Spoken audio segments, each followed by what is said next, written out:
Good morning, everybody. This is Ricky, and welcome to Hope for Today.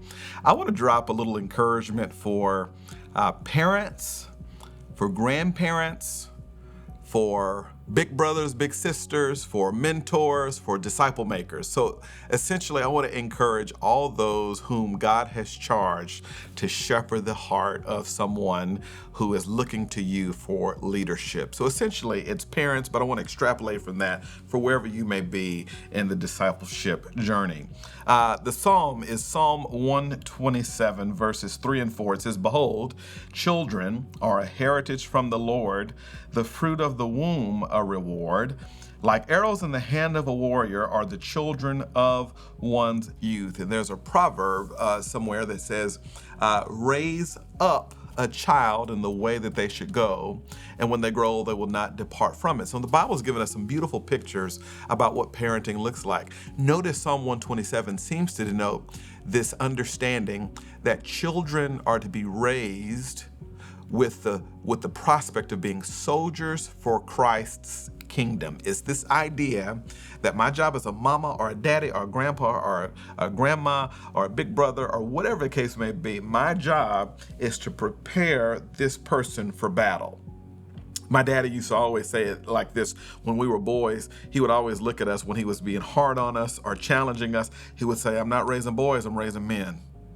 There was just this inherent expectation that I wasn't supposed to be a boy forever, that little girls are not supposed to be girls forever. So the Bible literally says, raise them up. Translation in the Greek literally means send them out. It's the idea that parents do well to understand that you're not raising someone who's going to be under you, but you're raising someone who's going to be out from you, and they have to know what it means to succeed in this life. And so he says, like arrows in the hand of a warrior are the children of one's youth. There's the picture. Any archer will tell you that to be successful, I can't keep these arrows with me, but I've got to shoot them where they're supposed to be to move the kingdom forward. That's the idea. And my point, you already know what I'm saying, is that too many parents are failing to realize that your job is to raise up soldiers for the Lord.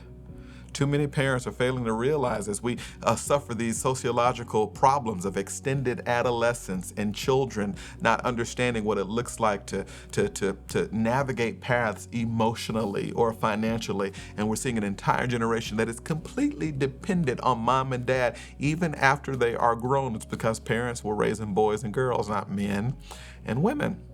So it's just encouragement as me and April try to flesh this out and figure this out. The whole idea is this: if your children are too much of an emotional resource for you, if they're too much of an idol to you, not only is it bad for you now, it will be terrible for them later.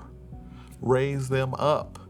Prepare them to be sent out. So how do we do that? Well, here's one step to help that I think will really prepare children to be sent out someday. Here's one phrase. Parents, are you ready? Figure it out. Figure it out. I was raised with those three words. Dad, I don't have enough money to go to the prom. Figure it out. Dad, I don't know which class to take. I'm thinking about this, I'm thinking about that. I don't know, Dad, I don't know that. Figure it out. My parents forced me to get with God and get with wisdom so I can figure out how to do life, because they seem to understand that I'm not always going to have them around. And I've got to know how to go to my God and go to God's word so I can do life. They gave me this expectation that I was supposed to figure it out with the help of God. And so parents, as we close, be eagles for your eaglets. Be eagles for your eaglets. When a mom and daddy eagle are teaching baby eagles how to fly, they go through this process. Now they live way up in the mountains, right? Way up on the cliffs and stuff like that. So what happens is, for days, mom and daddy start hovering over the nest, flapping their wings. Like just looking at their babies like, flapping their wings, like flapping their wings voraciously, like just hovering over the thing. And, little June bug is just eating on a worm like, Mom, they own something today. You see this?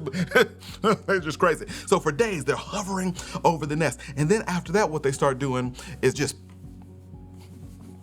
pecking on their little babies. Just pecking them for days. They're just pecking them, and their sharp beak is hitting their little babies and all this kind of stuff. And the baby's like, what is up with mom? What is up with dad? They keep pecking me.